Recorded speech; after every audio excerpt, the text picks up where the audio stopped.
Annie Besant का जीवन परिचय। एनी बेसेंट का जन्म 1 अक्टूबर 1847 को लंदन, इंग्लैंड में हुआ था। उनका पूरा नाम एनी वुड बेसेंट था।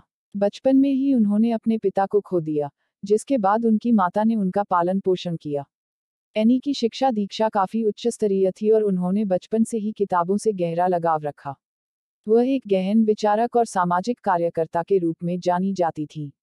एनी बेसेंट का शुरुआती जीवन धार्मिक और परंपरागत परिवेश में बीता, लेकिन जैसे जैसे वह बड़ी हुई, उन्होंने इन परंपराओं पर सवाल उठाना शुरू कर दिया। उन्होंने 1867 में रेवेरेंड फ्रैंक बेसेंट से विवाह किया, लेकिन उनके विचारों में अंतर होने के कारण यह विवाह सफल नहीं रहा और 1873 में उनका तलाक हो गया। इसके बाद एनी बेसेंट ने समाज में महिलाओं की स्थिति, मजदूरों के अधिकार और शिक्षा के प्रति जागरूकता फैलाने के लिए सक्रिय रूप से काम करना शुरू किया। बेसेंट एक प्रसिद्ध समाज सुधारक और महिलाओं के अधिकारों की पक्षधर थी। उन्होंने अपने लेखन और भाषणों के माध्यम से समाज में व्याप्त कुरीतियों, अंधविश्वासों और असमानताओं के खिलाफ आवाज उठाई। वह थियोसोफिकल सोसाइटी से भी जुड़ी, जिसके माध्यम से उन्होंने पूर्वी दर्शन और भारतीय संस्कृति में गहरी रुचि ली। थियोसोफिकल सोसाइटी के कार्यों के दौरान वह पहली बार 1893 में भारत आईं और यहीं की होकर रह गईं।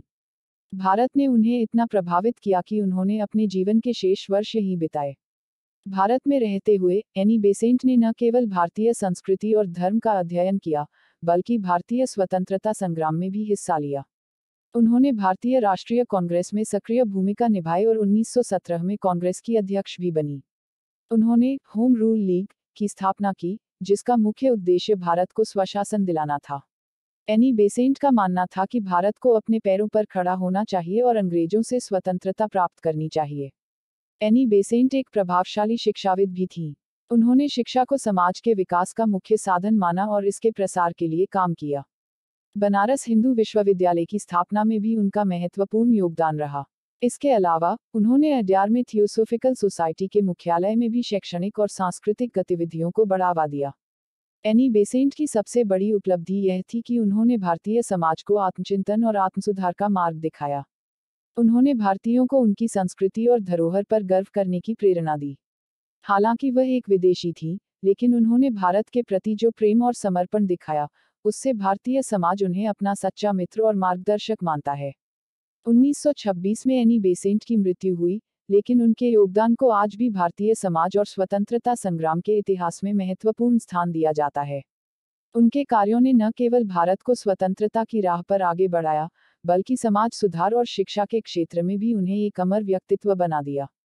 एनी बेसेंट का जीवन समाज सेवा, स्वतंत्रता संग्राम और शिक्षा के प्रसार के लिए समर्पित था। वह एक सच्ची समाज सुधारक, शिक्षाविद और भारतीय स्वतंत्रता की समर्थक थी।